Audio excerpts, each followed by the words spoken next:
খবরদার, আমার দিদির গায়ে হাত তোলার চেষ্টা করলে আপনার ওই হাত আমি গুলি মেরে উড়িয়ে দেবো।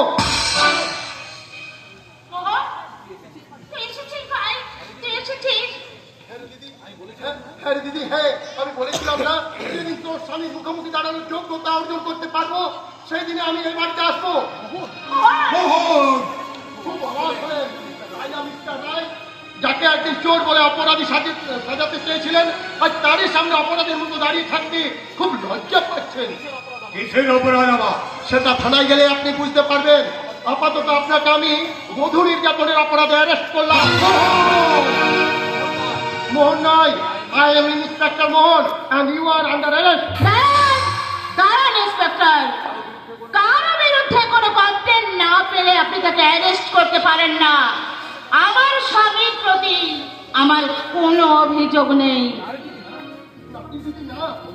অভিমানে বসে তোর এই অত্যাচারী স্বামীকে বাঁচাতে গিয়ে নিজেকে তুই তিলে তিলে শেষ করে ফেলিস না রে দিদি।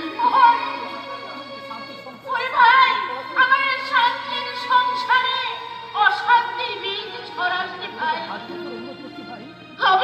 আমি তোকে হাত জোর করে অনুরোধ করছি ভাই, তুই চলে যা, এখান থেকে চলে যা। আমি চলেই যাচ্ছি দিদি, আমি চলেই যাচ্ছি, কিন্তু চলে যাওয়ার আগে একটা কথা বলে দিয়ে যাচ্ছি দিদি, তোদের মতো মেয়েরা একটু সিঁদুর আর সম্পর্কের লোভে এইসব স্বামীদের অত্যাচারকে প্রশ্রয় দেয় বলে আজও সমাজে ঘটে চলেছে বধূ নির্যাতন আর বধূখোর।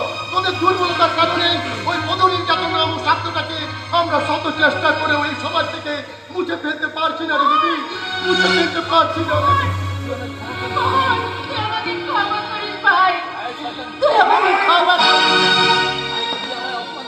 ভাইকে নিয়ে আমাকে অপমান করে তোর ন্যাকামি করা হচ্ছে। আর কেন তোর ভাই আমাকে অপমান করে গেল? বৌদির গায়ে আর একটা হাত তুললে তোমার এই হাতটা আমি মুচড়ে ফেলে